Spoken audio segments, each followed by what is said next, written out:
Okay, so today we are going to see how to find area of rhombus. तो आपको पता होगा rhombus कुछ ऐसा दिखता है और इसकी जो चारों साइड्स होती है वो इक्वल होती है।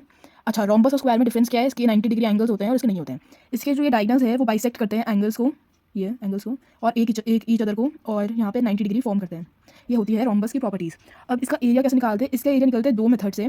पहला मेथड तो होता है बेस इंटू हाइट, और दूसरा होता है half into D1 into D2।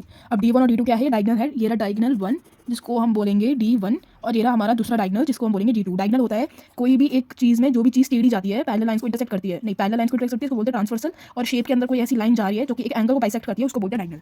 तो ये डायगनल्स। तो अगर एक रोम्बस है ABCD, हमें AC दे रखा है 15 सेंटीमीटर और BD दे रखा है 36 सेंटीमीटर।